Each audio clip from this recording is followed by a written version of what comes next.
The fog hangs heavy this morning, a thick gray blanket draped over the skeletal remains of what was once a village. Driving through here feels like crossing a boundary, not just into a different place, but a different time. Every curve in the road reveals another relic, another ghost of the past, but it's the church that always pulls me in. Look at it.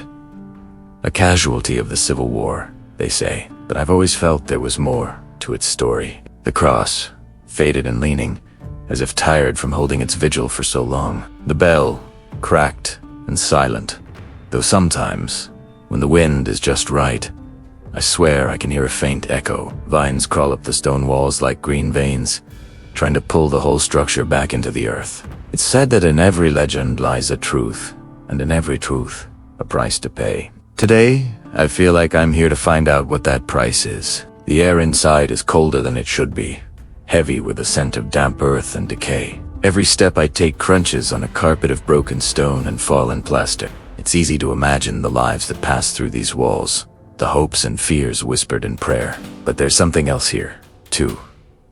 A watchfulness, a presence that doesn't feel entirely peaceful. I can almost hear them, distant whispers, like the rustling of dry leaves, just at the edge of hearing. Are they memories trapped in the stone? Or something more? The local stories, the ones the old-timers tell in hushed tones, they speak of more than just soldiers and battles. They talk about secrets buried deep, secrets the church was built to protect, or to contain. I've always been drawn to the basement. Most people avoid it, saying it's unstable, haunted. But the map I found, the one that led me here, it pointed specifically to this spot, down these crumbling steps, into the heart of the darkness. My lantern pushes back the shadows, but only whost. The beam dances across the walls, and that's when I see them. Carvings. Strange, angular symbols etched deep into the stone. My heart hammers against my ribs.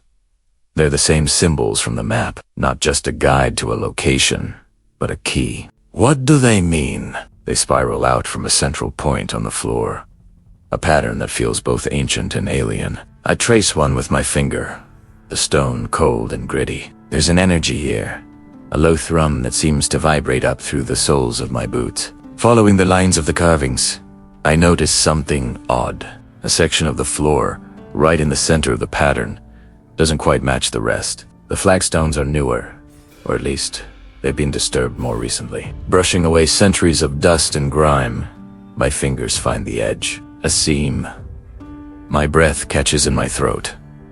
It's a trapdoor, hidden in plain sight, concealed by a language no one has understood for generations. My lantern light flickers wildly, casting frantic shadows that leap and writhe like living things. It's as if the very air is resisting, trying to warn me away. With a grunt, I heave at the iron ring set into the stone. It resists, sealed by time and rust. But then, with a groan that echoes through the silence, it gives way. A rush of stale, cold air hits me, smelling of something I can't quite place. Something old and earthy and wrong. Peering down into the inky blackness below, a single thought crystallizes in my mind, cold and sharp as ice. It wasn't just gold they were hiding down here. It was something much, much bigger. What have I just uncovered? What secret did they bury so deep they had to build a fortress of faith on top of it? The whispers are getting louder now, and I don't think they're just in my head anymore. I have to know what's down there. I have to see this through. The descent is terrifying. The ladder is old, wooden, and every rung groans under my weight. The darkness below is absolute, a physical presence that seems to swallow the beam of my lantern. It's a straight drop, maybe 20, 30 feet down into... what? A cellar. A crypt.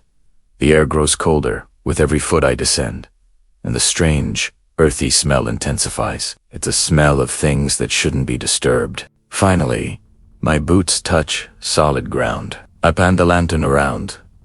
This isn't a cellar. It's a chamber, perfectly circular.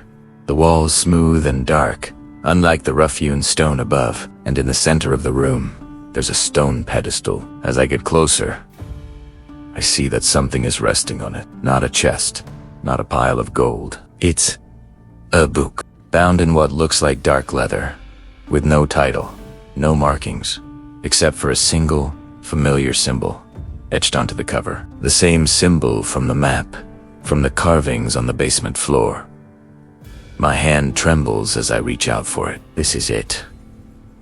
This is the heart of the mystery. This is what they died to protect. But as my fingers brush against the cover, the whispers in the chamber suddenly stop. A profound silence falls, so deep it feels like the world has stopped breathing. And then, a new sound, a low, rhythmic thudding. It's not coming from the chamber. It's coming from inside the book. I pull my hand back as if burned. What is this thing? It's not just a book. It's alive. The thudding gets stronger, faster, like a frantic heartbeat. The chamber, once silent, now hums with a building energy. I've made a terrible mistake. I wasn't meant to find this. I was meant to be a warning. The trapdoor above slams shut, plunging me into absolute darkness. The only light is a faint, sickly green glow that begins to emanate from the book on the pedestal. The thudding is now a deafening roar, and the whispers have returned, no longer distant, but screaming inside my own skull. They are not the voices of the dead. They are the voices of the hungry. Thank you for joining me on this chilling exploration. If you're as captivated by this mystery as I am, make sure to hit that like button and subscribe so you don't miss what happens next. Ring that notification bell, because trust me, you'll want to see what's crawling out of the darkness. Stay curious and stay safe out there.